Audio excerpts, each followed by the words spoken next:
She just wanted to make it on time for the most critical meeting of her career, but a fiery encounter on the road changed everything. The motorcyclist who provoked her at the traffic light reappeared hours later, not as a stranger, but as her new boss. Amid taunts, secrets, and rumors threatening her reputation, Emma would discover that love can spark in chaos and become the greatest choice of her life. Buckle up and let's dive into the story, because romance is in the air. In that moment, Emma could never have imagined that a few minutes of road rage would change her life forever. But when the light turned red on Fifth Avenue, fate had already set its plans in motion. That Monday morning started like a nightmare. The alarm failed to go off. The shower only spat out cold water. And now Emma was late for the most important meeting of the month. Her fingers tapped impatiently on the steering wheel of her silver Toyota Camry as she stared at the gridlocked traffic ahead. Come on, she muttered through gritted teeth, adjusting the navy blazer she'd chosen to impress the board. Then he appeared. A sleek black Ducati roared through the gap between cars, its engine cutting through the morning air. The rider, clad in a dark leather jacket and a mirrored helmet, exuded a boldness that knew no bounds. Without signaling, he swerved right in front of her car, so close that Emma had to slam on the brakes. Her heart raced. Her work folders scattered across the passenger seat, and the coffee balanced in the cup holder spilled over her presentation notes. "You idiot," Emma shouted, rolling down her window in a surge of pure fury. "Didn't you learn how to ride?" The motorcyclist turned his head slowly, as if he had all the time in the world. She couldn't see his face through the mirrored visor, but she felt his smirk. He raised a gloved hand and gave a mocking little wave which made Emma's blood boil. "Learn to wake up earlier, sweetheart," he shouted back, his voice muffled by the helmet but dripping with sarcasm. Emma's cheeks burned. "Sweetheart? Who does this clown think he is?" she snapped, stepping out of her car in a fit of rage. "You nearly killed me, you reckless jerk." The light was still red. Other drivers began honking and yelling for her to get back in her car, but Emma was blind with anger.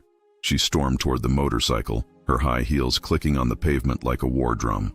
The rider killed the engine and dismounted with infuriating calm. He was tall. She noticed that even in her 7-centimeter heels.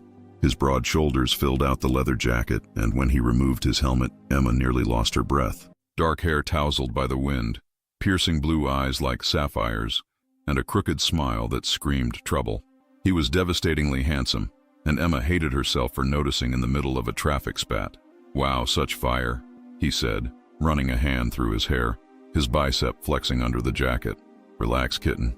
It's not a big deal." "Not a big deal?" Emma took a step forward, fists clenched. "You cut me off, nearly caused an accident, made me spill coffee on important documents, and you have the audacity to call me kitten?" He tilted his head, his blue eyes twinkling with amusement. "What should I call you then? Storm? Hurricane?" The light turned green, and the honking around them grew louder, a symphony of urban impatience. "I'd prefer you go to hell and leave me alone," Emma snapped, spinning on her heels, her auburn hair cascading over her shoulder. "Too bad," she heard him yell as she walked away. "I was about to ask for your number." Emma didn't look back.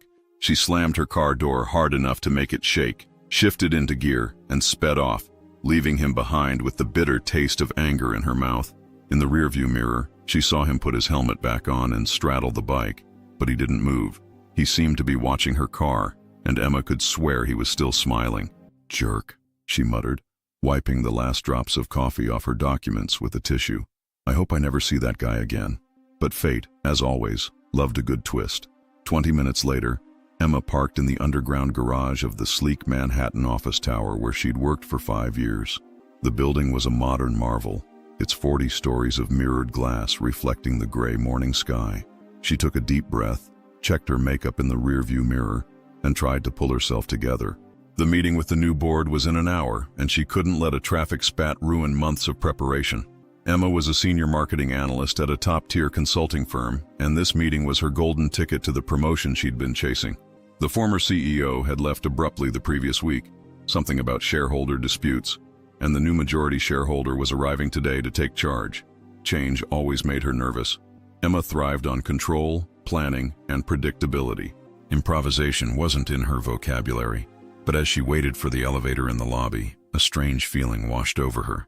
It was as if those piercing blue eyes were still watching her, as if the traffic incident had left an invisible mark on her skin. "That's ridiculous," she muttered, stepping into the empty elevator. "He was just some jerk on the road. Probably doesn't even live in New York." The doors closed with a soft hum, carrying her to the 28th floor, where her life was about to change in ways she never could have imagined. Outside, the roar of a black Ducati echoed through the city streets, heading toward the same destination. The 28th floor buzzed with a different energy the moment the elevator doors opened. Employees whispered in small groups, some anxious, others visibly curious.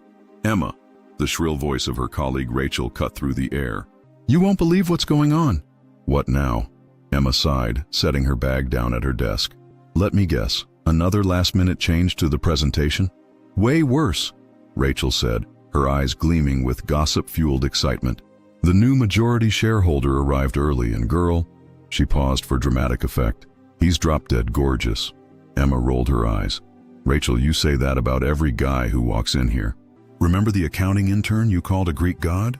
This one's different," Rachel insisted, lowering her voice. "Tall, dark, with blue eyes that could melt you. And that bad boy vibe, you know? Dangerous, but the good kind." Emma's stomach did a strange flip. Blue eyes, tall, dark. It couldn't be a coincidence. Could it? "Where is he?" she asked, trying to sound casual. "In the main boardroom with the execs. They say he's already shaking things up, changing processes, questioning reports." Rachel waved her hands dramatically. "Oh, and get this. He showed up on a motorcycle." Emma's blood ran cold. "On a motorcycle?" "Excuse me?" she muttered, standing abruptly. "Where are you going? The meeting's not for another half hour." But Emma was already heading for the women's restroom, her heart pounding. She needed a moment to process this impossible information. In the bathroom, she gripped the marble sink and stared at her reflection. Her auburn hair was perfectly styled, her makeup flawless, her blazer pristine. She looked like the picture of a successful professional. Inside, she was a mess. "It can't be him. New York has 8 million people," she whispered to the mirror. "What are the odds?" The bathroom door opened, and Lisa, the executive assistant, walked in with a conspiratorial smile. "Emma, good to see you here." She lowered her voice. "You have to see the new boss. He's to die for." "Lisa, please," Emma groaned. "And get this," Lisa continued, ignoring her. "He specifically asked about you." Emma froze. "Me?" "Yep. Wanted to know who was behind the Carter & Co. campaign. When I told him it was you, he got this little smile." Lisa sighed dreamily. "I bet you're getting a private meeting with the boss." Emma's legs felt weak. The Carter & Comer's project was the one she'd been working on for the past 6 weeks, the one she was presenting today. If he'd asked about her specifically, "What's his name?" she asked, her voice barely a whisper. "Liam Carter. Liam James Carter, I think." Lisa checked her lipstick in the mirror. "Why that face? Do you know him?" "Liam." The name hit her like a funeral bell. Of course, she didn't know a Liam, but she knew an arrogant motorcyclist with blue eyes who'd ruined her morning. "No," she lied, forcing herself to stay composed. "Just pre-meeting nerves. You know how it is. Relax, girl. With that killer project you put together, he'll probably promote you on the spot." 15 minutes later, Emma sat in the main boardroom, hands clasped tightly on the glass table, trying to control her breathing. The 8 other employees around her chatted in hushed tones, all visibly anxious about meeting the new leadership. The door swung open, and Emma's world collapsed. Liam strode in with the same arrogant confidence he'd shown at the traffic light. He wore a sharp charcoal suit, no tie, the top buttons of his white shirt undone, revealing a subtle silver chain around his neck. His dark hair was neatly styled but still carried that rebellious edge. And those blue eyes, those damn blue eyes, swept the room until they landed on her. A slow, wicked smile spread across his face. "Good morning, everyone," he said, his voice the same one that had called her sweetheart on the road, now laced with corporate authority. "I'm Liam Carter, and as of today, I'm leading this company's restructuring." Emma couldn't breathe, couldn't move, just stared as he circled the table, shaking hands with each person. "Change can be daunting," he continued, "but I'm here to take this company to new heights, and I know talent when I see it." His eyes met hers again, and she felt the weight of his gaze like a physical touch.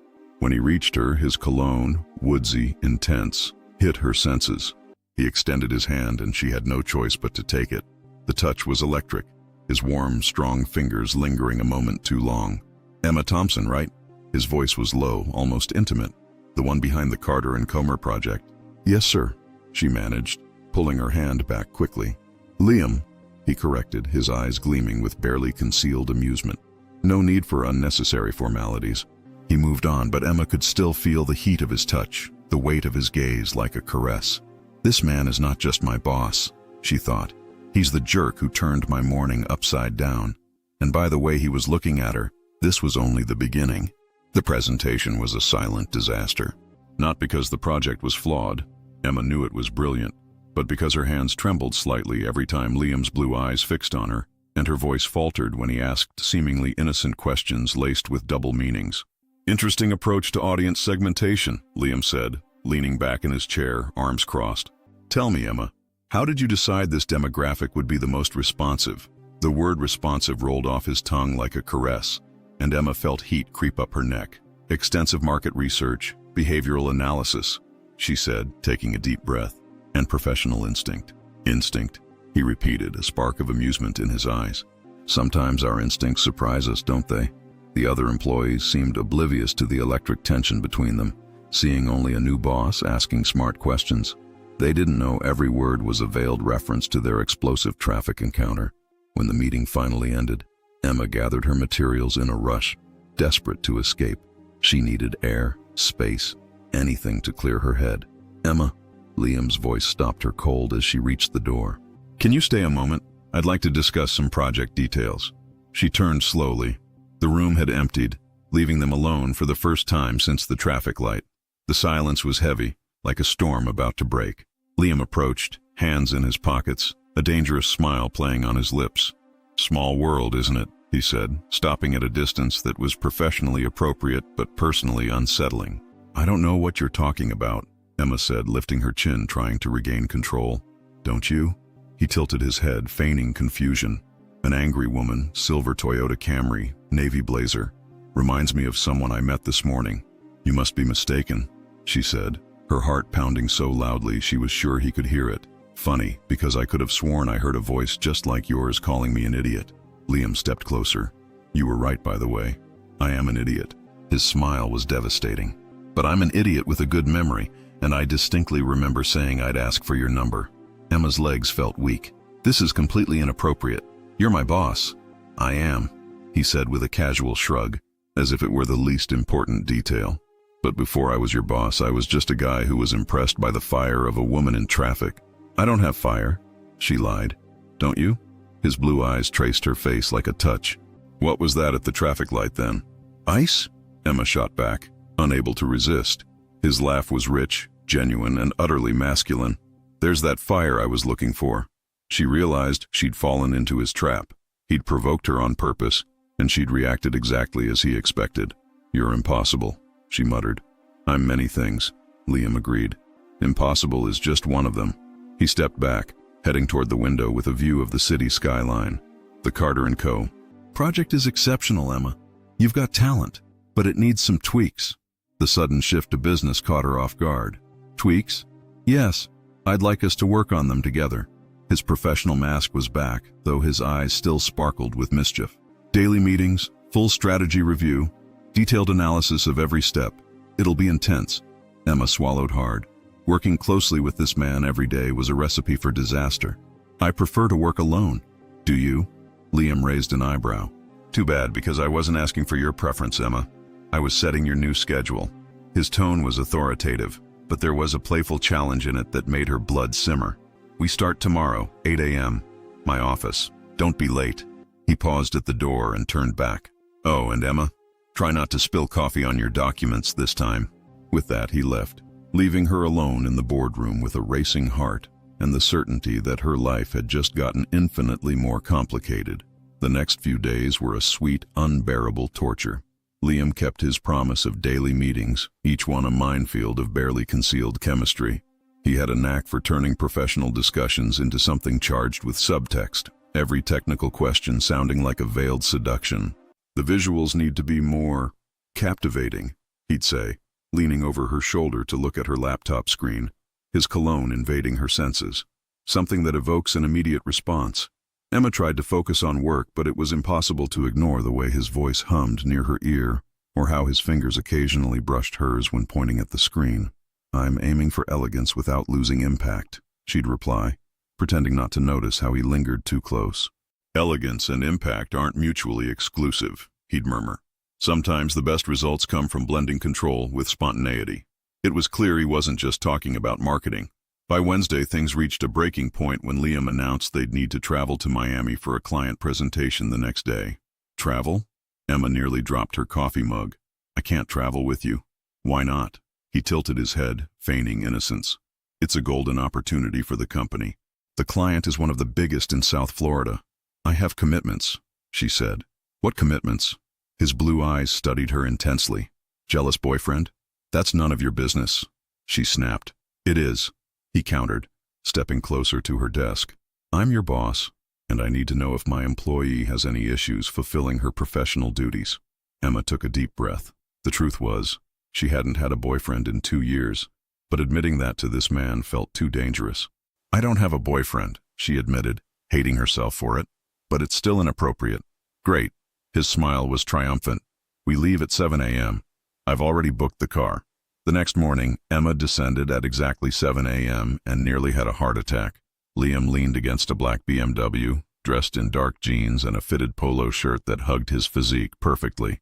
Without the formal suit, he looked even more dangerous, more real, more man. "Punctual," he commented, opening the passenger door for her. "I like that in a woman." "You seem to like a lot of things in women," Emma muttered, sliding into the car. His laugh echoed as he shut the door. "Just one woman in particular." The drive to Miami should have taken about 4 hours, but morning traffic stretched it closer to 5. 5 hours trapped in a confined space, breathing the same air, feeling the same electric tension. For the first 20 minutes, they kept things strictly professional, discussing the presentation. But the conversation gradually turned personal. "Have you always wanted to work in marketing?" Liam asked, changing lanes with the ease of someone used to commanding powerful machines. "Since college," Emma replied, watching his hands on the wheel, large, strong, with neatly trimmed nails. "And you? Always wanted to be a CEO?" "I never wanted to be an employee," he said simply. "I don't like being told what to do." "I noticed," she muttered. "I bet you don't like being told what to do either." He shot her a quick glance. "The way you reacted at that traffic light? Most people would have just honked and moved on. Most people didn't just spill coffee on important documents because of a reckless motorcyclist," she retorted. "Reckless?" Liam feigned offense. "I prefer spontaneous." "Spontaneous is a fancy word for careless," she shot back. "Careless would be if I'd caused an accident," he said. "But I didn't, did I? Just a different kind of accident." Her heart skipped a beat. "What kind of accident?" His blue eyes flicked to hers for a moment before returning to the road, the kind that changes people's lives. Before she could respond, his phone rang through the car's system. "Liam Carter," he answered. "Mr. Carter," came a female voice, clearly his assistant. "Bad news about today's meeting. Mr. Rodriguez had a family emergency and needs to reschedule for tomorrow, same time." Liam's shoulders tensed. "Tomorrow's Friday. I had other plans." "He says it's the only option for the next 2 weeks, sir. Otherwise, we'll have to wait until next month." Liam was silent for a moment. "Fine. Confirm for tomorrow. Thanks, Maria." He hung up and ran a hand through his hair, frustrated. "Damn it. What do we do now?" Emma asked. "You can head back today," he said. "I'll stay at the hotel and wait for tomorrow." "What about the presentation? I know the project better than anyone." "You're right." He glanced at her with a sly smile. "Looks like we're sharing a hotel for the night." Emma's stomach nodded. "Sharing a hotel?" "Separate rooms, obviously," he said, but his tone hinted at other possibilities. "Unless you object." Emma swallowed hard. Spending a night in the same hotel as Liam, with all this growing tension, was dangerous territory. "No objections," she lied. 2 hours later, they stood in the lobby of the luxurious oceanfront hotel in Miami, its sophisticated decor and ocean views doing little to calm Emma's nerves. Liam was speaking to the receptionist, while Emma tried not to think about sleeping just meters away from him. "We have a problem," Liam said, approaching with an odd expression. "Due to a corporate event, they only have one room available." He paused. "With one king bed." Emma's world stopped. "What do you mean, one room?" "I booked 2 rooms, but there was a mix-up," he explained. The receptionist offered an apologetic smile and suggested a rollaway bed or checking nearby hotels. Emma's mind raced. We can find another hotel. Liam sighed. The bed's big enough. We're adults. We can handle one night without it being an issue. His eyes met hers, daring her to disagree. Unless you're worried. Fine, she said, lifting her chin. No problem at all. His slow, dangerous smile sent a shiver down her spine. Perfect. An hour later, Emma stood in the elegant room, staring at the massive king bed that dominated the space. The balcony offered a stunning ocean view, but her mind was fixated on the fact that she and Liam would soon share this intimate space. Great view, Liam said from behind her. She turned to find him in a fitted white tank top, his muscular arms crossed, revealing tattoos she'd suspected were there, tribal designs snaking down his right arm. Yeah, she agreed, her voice huskier than intended. Beautiful. He stepped onto the balcony beside her, his cologne mixing with the sea breeze in a heady combination. Emma, he said softly. Yes? She turned to him, realizing he was much closer than expected. His blue eyes studied her with an intensity that made her skin tingle. About that traffic light, he said, his voice low and intimate. I lied. It wasn't an accident. I saw you in traffic and wanted to get your attention. Her heart pounded. Why? Because even from a distance, without knowing you, I knew you were different. His hand rose, his fingers hovering just shy of her face. And I was right. The air between them crackled with electricity. Emma felt like she was standing on the edge of a cliff, unsure where she'd land. A gust of ocean wind slammed the balcony door shut, startling them both. Emma stumbled, and Liam caught her arms to steady her. His touch burned through her silk blouse, and when she looked up to thank him, their lips were inches apart. Time froze. His blue eyes dropped to her mouth, then back to her eyes. She could feel his warm, uneven breath, see the rapid pulse in his throat. Emma, he murmured, her name a prayer, and then they kissed. It was explosive, days of pent-up tension and provocation pouring into a hungry, desperate kiss. His hands cupped her face, fingers tangling in her hair, as she surrendered to the overwhelming sensation. When they finally parted, both were breathless. This shouldn't have happened, Emma whispered, her hand still pressed against his chest, feeling his racing heartbeat. It should have happened a long time ago, Liam said, his voice thick with desire. He pulled her closer, and this time, Emma didn't resist. In that moment, on a Miami hotel balcony with the sound of waves in the background and his scent surrounding her, she realized she was lost, and for the first time, she didn't want to be found. Monday hit like a slap of reality. Emma woke in her own bed in her Brooklyn apartment, trying to convince herself the past 2 days in Miami had been a vivid dream. But the memory of Liam's warm body against hers, their kisses stretching into the early hours, the whispered intimacies between hotel sheets, it all burned into her skin like a permanent mark. They'd crossed every line, and now they had to return to work and pretend nothing had happened. You can do this, she told her bathroom mirror, adjusting her black blazer, a professional armor against her vulnerability. It was just one night, a fleeting madness, back to normal. But when the elevator doors opened on the 28th floor, Emma realized normal was a meaningless word. Liam was in the hallway talking to 2 accounting staffers, wearing a navy suit that made his blue eyes pop. When he saw her, his conversation paused for a split second, his gaze locking onto hers, sending a wave of heat through her body. Good morning, Emma, he said, his tone professional but laced with an intimacy that made the others glance at her curiously. Good morning, Mr. Carter, she replied, forcing formality, but their locked eyes reignited memories of his hands on her skin, his whispered words in the dark. Emma. Rachel's voice snapped her back to reality. You okay? You're a little flushed. I'm fine, Emma lied, heading to her desk. Just tired from the trip. Oh, right. How'd the Miami presentation go? You and the hot boss get along? Rachel teased. It was professional, Emma said quickly, her cheeks burning. Very professional. Too bad, Rachel sighed. With those blue eyes and that smile, I'd have made the most of that trip. If you only knew, Emma thought, her face heating up. The day dragged on with torturous stolen glances and hallway encounters. Every time Liam appeared in her view, her heart raced. Worse, she sensed others noticing their chemistry. Hey, Emma, said Mark from finance, approaching her desk late in the day. Can I ask you something personal? You can try, she said, not looking up from her computer. You and Liam, is there something going on? The question hit like a punch. What? Come on. Mark lowered his voice, glancing around. Everyone's noticed the way you two look at each other.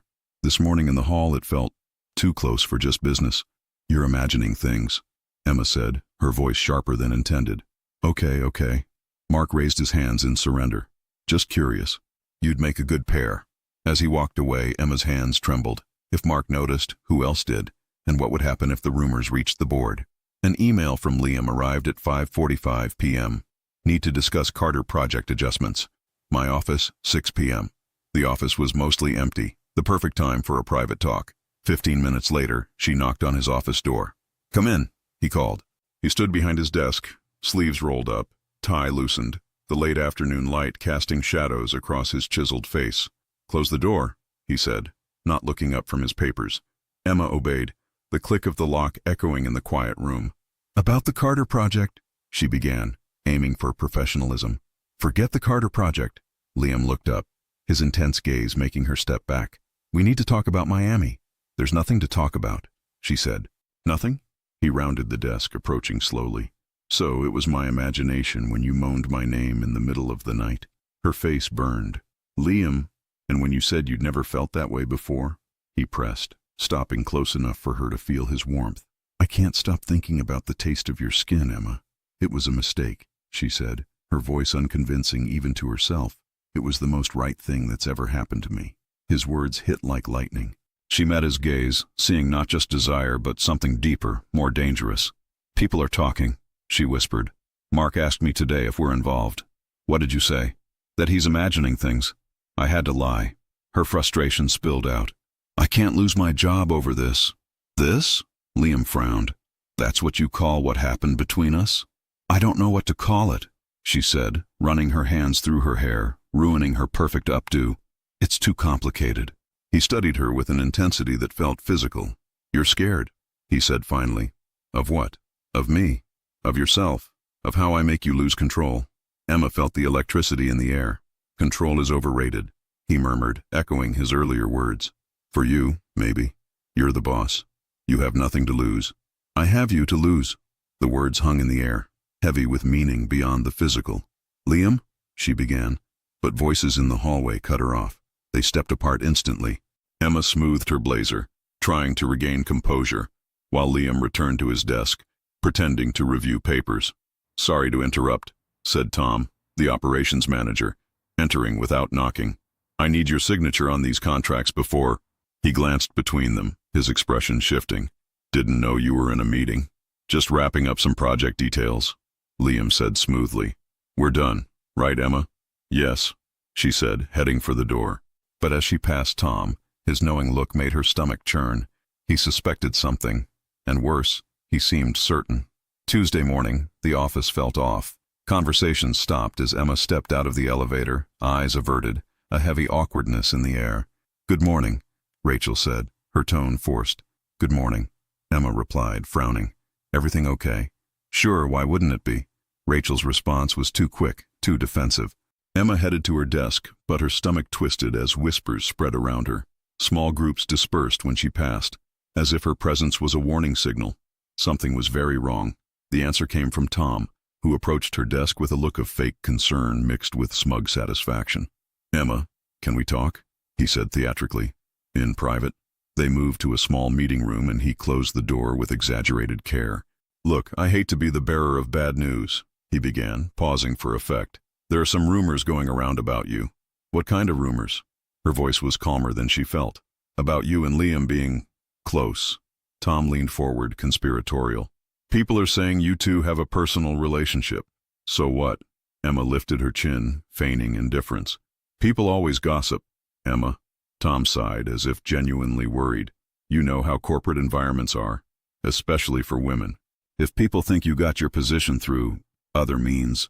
Are you saying I slept my way to a promotion? The accusation stung like a slap. I'm not saying anything, Tom said, raising his hands in mock innocence. I'm just warning you what people think. It'd be a shame if your reputation got tarnished. Emma's blood boiled.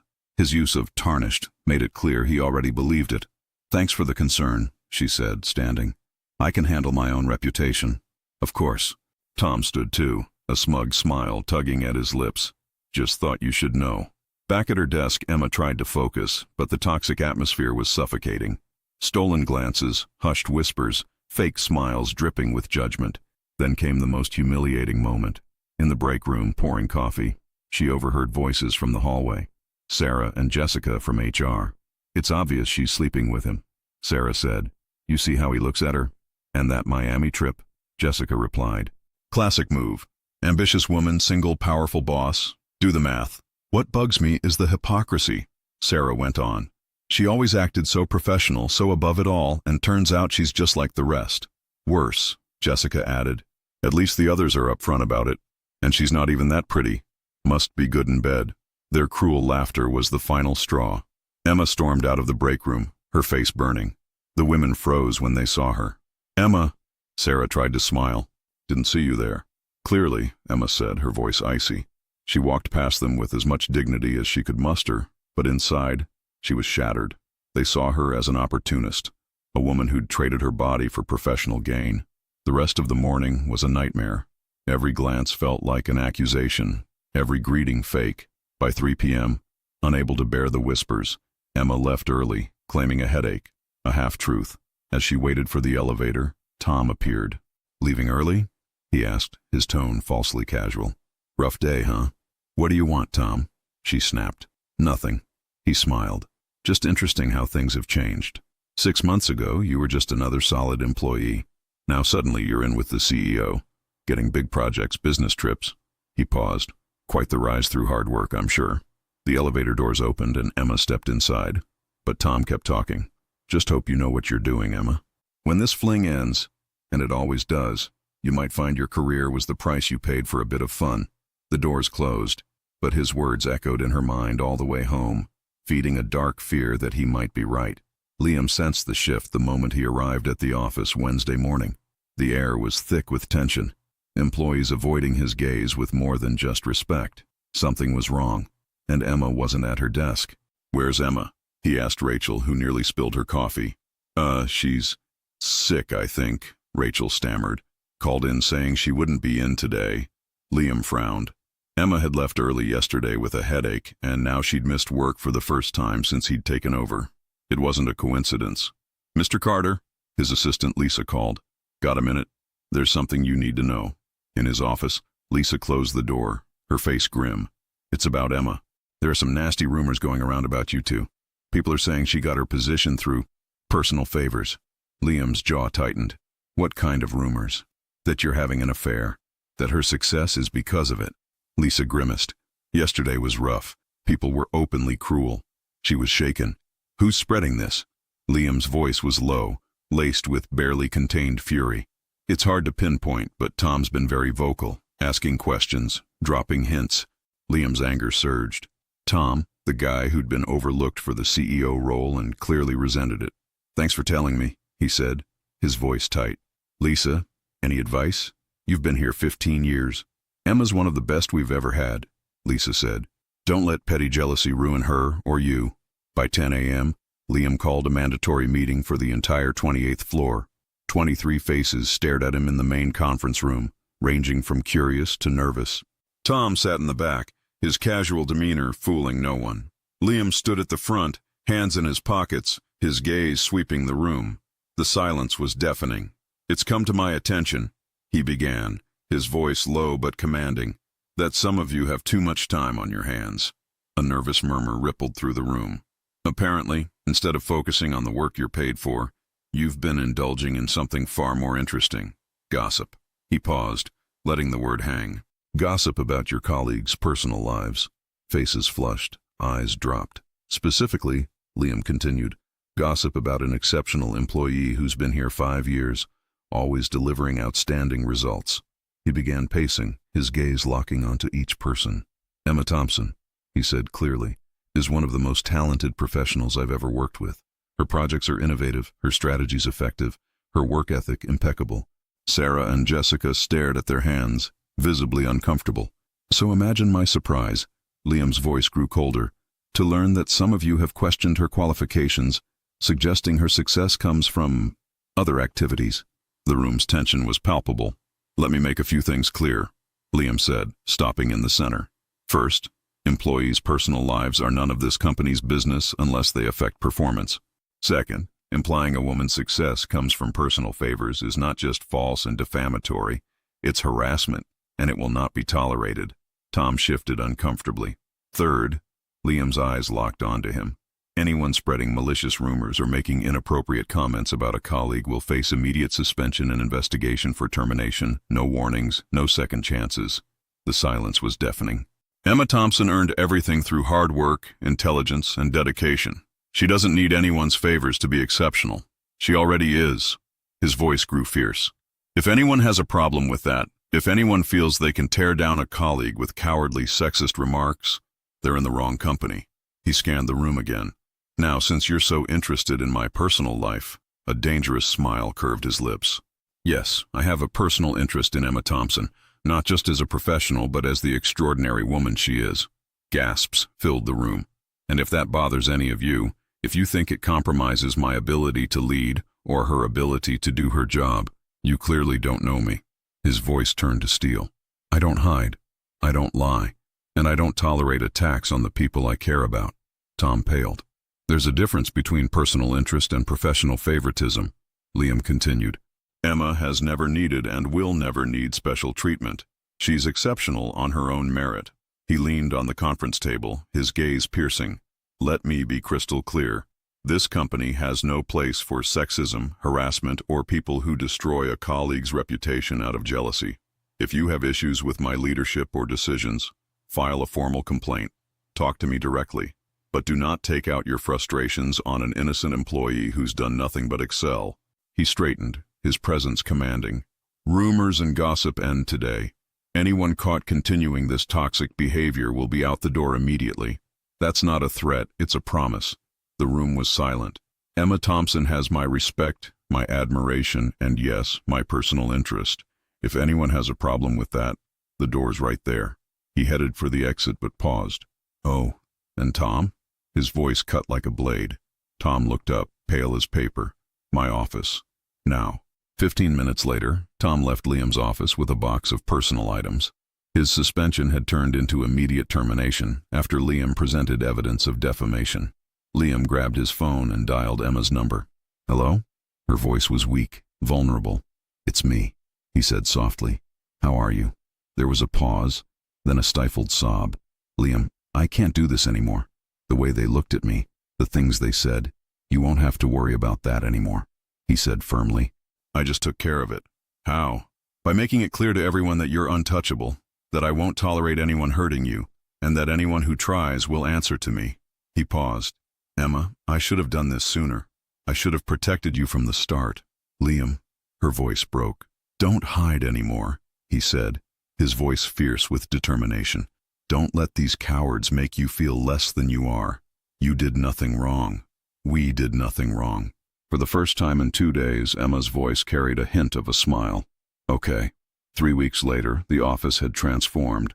The toxic atmosphere was gone, replaced by genuine respect. People greeted Emma warmly, sought her input, and treated her with the respect she'd always deserved. Her projects grew even more creative. Her confidence soared, and she finally felt free to be the exceptional professional she was, without fear of judgment. But the biggest change was her relationship with Liam. No more secrets, no more stolen glances.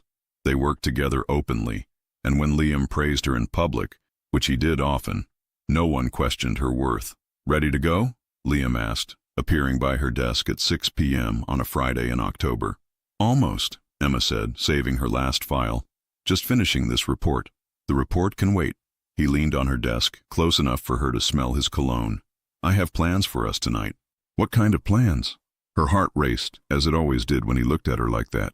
The kind involving a fancy restaurant, expensive wine, and a conversation I've been putting off too long. His voice held a rare seriousness. Emma studied his face. Liam, what's going on? Wear something nice, he said, stepping back before she could press further. I'll pick you up at 8. 2 hours later, Emma stood in front of her mirror, adjusting a navy dress. Elegant, sophisticated, perfect for whatever Liam had planned. The doorbell rang at exactly 8. When she opened the door, her breath caught. Liam wore a flawless black suit, no tie, the top button of his white shirt undone. His blue eyes raked over her, making her stomach flutter. "You look stunning," he said, his voice low. "Thanks." Her cheeks warmed. "You look pretty good yourself." His slow smile was full of promises. "Let's go." The restaurant was one of Manhattan's finest, with a private balcony table overlooking the glittering city skyline. "How'd you get a reservation here?" Emma asked, awed. "I heard the wait list is months long." "I have my ways," Liam said, pulling out her chair. "Besides, some conversations deserve a special setting." That seriousness was back, and Emma noticed a slight tension in his shoulders, the way his fingers tapped the table. "You're nervous," she said. "I am." His honesty surprised her. "Why?" He waited as the sommelier presented a $200 bottle of Bordeaux, then spoke when they were alone again. "Because what I'm about to say could change everything." Her stomach dropped. "Liam, let me go first." "Please," he interrupted, covering her hand with his. "Let me." Her heart pounded as he spoke. "When I saw you at that traffic light, it wasn't just your beauty that got me. It was your strength, the way you got out of your car to confront me, fearless. And when I found out you worked for my company, I thought it was an incredible coincidence, a second chance to meet the woman who'd floored a stranger on the road." Emma sensed a but coming. But it wasn't a coincidence. His blue eyes were intense, sincere. "I already knew who you were." Her world stopped. "What?" "I bought the company 3 weeks before that day. I was reviewing employee files, analyzing reports, spotting talent. Your name was at the top of my list." He paused. "I wanted to meet you." Her blood ran cold. "You're saying you followed me? Staged that incident?" "Not exactly." He ran a hand through his hair, struggling to explain. "I was heading to the office when I saw your car. I recognized the plate. I'd requested info on key employees. I acted on impulse. I wanted to get your attention." Emma leaned back, the ground shifting beneath her. "So our first meeting, that chance encounter, it was a lie? What I felt for you was real from the first second," he said urgently. "I could have met you as your boss, but when I saw you in traffic, saw that fire in your eyes, I wanted to know the woman, not just the employee." "By manipulating the situation," she said, tears stinging her eyes. "And Miami? The room mix-up?" "The meeting and cancellation were real," he said, taking a deep breath. "But when the hotel had only one room, I didn't push for another option. That was selfish. I should have given you a real choice." The betrayal hit like a knife. "You planned it all." "I planned the opportunity," he admitted. "I didn't plan to fall in love with you." The word love hung between them like a gunshot. "No," Emma said, standing, her chair scraping the floor. "Don't say that after telling me you manipulated everything." "Emma, please." He stood too, ignoring curious glances from other diners. "I could have kept this secret forever, and you'd never have known." "Then why tell me?" Tears streamed down her face. "Because I love you." His voice was desperate. "I want a future with you, and that can't be built on lies." She shook her head, sobbing. "I need to get out of here." She grabbed her purse and headed for the exit, ignoring the stairs. Outside, the cool night air hit her tear-streaked face. She fumbled with her phone, trying to call a cab, her hands shaking. "Emma." Liam's voice followed her to the sidewalk. She turned to see devastation in his eyes, like he'd just destroyed the most important thing in his life. "I love you," he said, his voice breaking. "I love you in a way I didn't know was possible, and I know I messed up by not telling you from the start." "You lied to me," she said. "I omitted the truth," he corrected, "because I was scared. Scared you'd think I was just another powerful guy trying to win over an employee." "Isn't that what you are?" she shot back. "No." His voice was firm. "I'm a man who fell in love with an extraordinary woman and made bad choices trying to win her." Emma stared at him through her tears, torn between rage and the love she still felt. "I don't know if I can forgive this, Liam." "I know." He nodded, accepting her words. "But every moment between us was real. Every kiss, every touch, every 'I love you.' If you give me a chance, I'll spend the rest of my life proving you can trust me." The words hung in the cool night air, heavy with promise and regret. For the first time since meeting him, Emma didn't know what to say. 2 weeks of silence followed. Emma hadn't returned to work since that night, taking medical leave for stress. Liam hadn't contacted her, respecting her need for space, but the silence was killing them both. Emma spent her days wandering her apartment like a ghost, replaying every moment they'd shared, questioning every word, every gesture. Was it all a lie, or was something real amidst the manipulation? The answer came unexpectedly. On Monday morning, the doorbell rang. Expecting the doorman, Emma opened the door to find Lisa, Liam's assistant, holding a manila envelope. "Lisa, what are you doing here?" Emma asked. "Can I come in?" Lisa's expression was kind but firm. "There's something you need to know." 15 minutes later, they sat at Emma's kitchen table. The envelope's contents spread out: reports, contracts, emails. "Liam asked me to give you this if you didn't return to work by today," Lisa explained. "But first, I need to tell you something." Emma stared at the documents, confused. "Lisa, I worked for Liam for 8 years, long before he bought your company, and I've never seen him act this way over a woman." Emma's heart clenched. "What do you mean?" "He hasn't slept properly since that night at the restaurant. He barely eats, barely talks. When he thinks no one's looking, he stares at your empty desk like he's lost the most important thing in his life." Emma tried to stay strong. "That doesn't change what he did." "No, it doesn't," Lisa agreed. "But maybe this will explain why." She pointed to the documents. "Look at this." Emma picked up a report dated 3 weeks before the traffic incident. Her name was circled in red, with notes in the margin. "Exceptional talent. Leadership potential underutilized in current role." She read on, finding more notes. "Promote immediately, 40% salary increase, include in strategic projects." She looked up, stunned. "He was planning to promote me before we even met. Not just promote." Lisa pointed to the last page. Emma flipped to it and froze. It was a partnership proposal naming her as future marketing director with company shares. "He wanted to make you a partner based solely on your work, before ever meeting you in person," Lisa said. 2 weeks before that traffic light, he was already planning to make you an offer." Emma's hands shook as she held the document. "So he didn't need to manipulate me to give me opportunities. He was already going to." "Exactly." Lisa smiled sadly. "What he did at the traffic light was dumb, yes, but it wasn't calculated. It was romantic in a clumsy way." Tears fell onto the documents. "There's one more thing," Lisa said, pulling out a smaller envelope. "He wrote this for you. He asked me to give it to you only after you'd seen everything else." With trembling hands, Emma opened the handwritten letter. "Emma, if you're reading this, Lisa followed my instructions and showed you the documents proving my professional interest in you predated our meeting. I'm not showing you this to justify myself. What I did at the traffic light was wrong, impulsive, and I should have told you the truth from the start. I'm showing you this so you know I never doubted your professional value. You earned your promotion, your respect, your opportunities, all on your own merit before I ever heard your voice or saw your smile. But what I feel for you, that was never in the plan. It caught me completely off guard. I fell in love with the woman who got out of her car to confront me in traffic. I fell in love with the brilliant professional who presents projects with passion. I fell in love with the kind person who treats everyone with respect, from the janitor to the CEO. I fell in love with you, Emma, completely, irreversibly. If you can forgive me, if you can trust me again, I want to spend the rest of my life showing you you're the best thing that's ever happened to me, not just as the woman I love, but as the partner I respect, the person I admire, the teammate I choose every day. I'll be waiting on the rooftop of the Manhattan office tower tonight at 8 p.m., where it all began, where we truly met. If you show up, I'll know there's still hope for us. If you don't, I'll understand, and I'll love you from afar for the rest of my life. Forever yours, Liam." Emma finished reading, her face wet with tears. Lisa stood quietly and headed for the door. "Lisa," Emma called, her voice choked. "Is he really hurting?"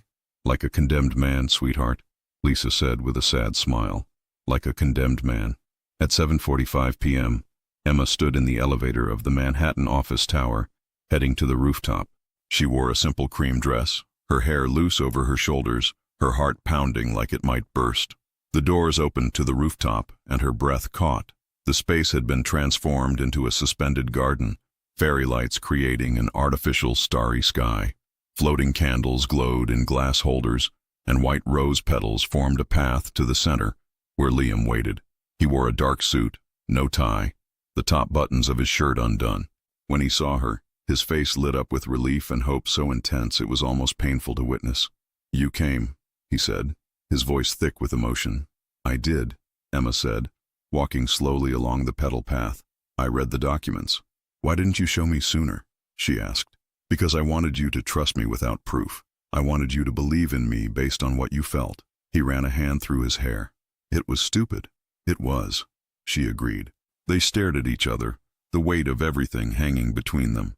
"Emma," Liam said finally, "I made terrible mistakes. I lied by omission. I manipulated our first meeting and nearly destroyed the most precious thing in my life. He stepped closer, but every moment of love was real. Every kiss, every touch, every "I love you," I whispered in your ear. It was all true. I know, Emma whispered. I always knew.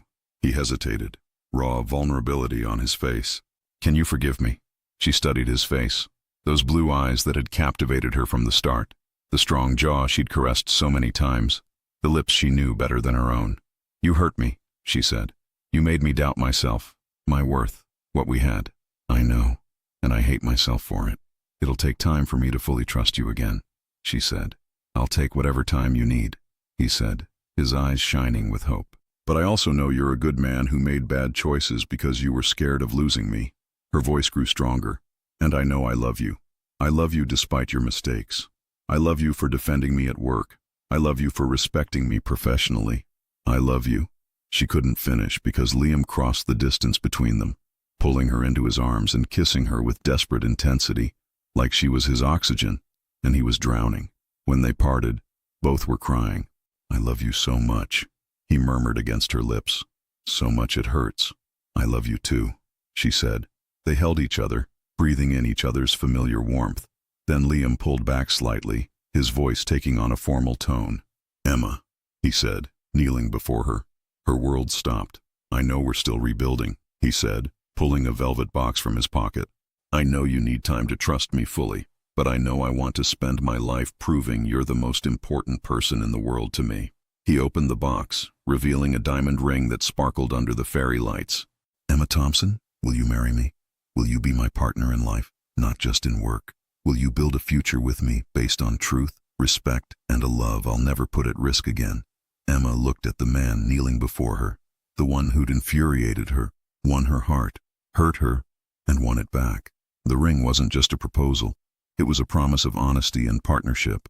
With the city lights stretching endlessly below, the night breeze carrying the scent of roses, and her heart finally at peace, she gave the only answer possible. Yes. Liam's smile was brighter than the rooftop lights. He slid the ring onto her finger with trembling hands, then stood and kissed her with a passion that promised a future of love, challenges, and true partnership. When they parted, he pressed his forehead to hers and whispered, "Thank God you yelled at me at that traffic light." Emma laughed through her tears. "Thank God you're a reckless motorcyclist." Ex-reckless motorcyclist, he corrected. "Now I'm just your future husband, hopelessly in love."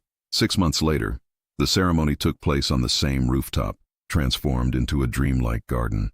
White and pink flowers covered every surface, the city skyline a stunning backdrop to the intimate, perfect celebration. Emma walked down an improvised aisle in a flowing silk gown, radiant and independent, heading toward the man she'd chosen as her life partner. Liam stood at the altar in a sleek tuxedo, tears streaming down his face without shame as their eyes met. "You're the most beautiful thing I've ever seen," he whispered when she reached him. Their vows were heartfelt, honest, forged from a love that had faced real trials. "Emma," Liam said, holding her hands, "I promise never to hide anything from you. I promise to respect you as my partner, admire you as a professional, and love you as the extraordinary woman you are." "Liam," Emma replied, her voice steady despite her tears, "I promise to trust you, even when it's hard. I promise to build a future together, stronger as one. And I promise to remind you every day that true love isn't perfect. It's real." When the officiant pronounced them husband and wife, their kiss was witnessed by only 20 close family and friends, but its intensity could have lit up the city. As Manhattan's lights twinkled below, Emma and Liam knew their story was just beginning. Sometimes the greatest loves start with anger, grow through passion, survive the truth, and become something even fate couldn't have planned better. Thanks for watching. If you love this story, drop a comment below and let me know where you're tuning in from. I'd love to hear from you. She just wanted to make it on time for the most critical meeting.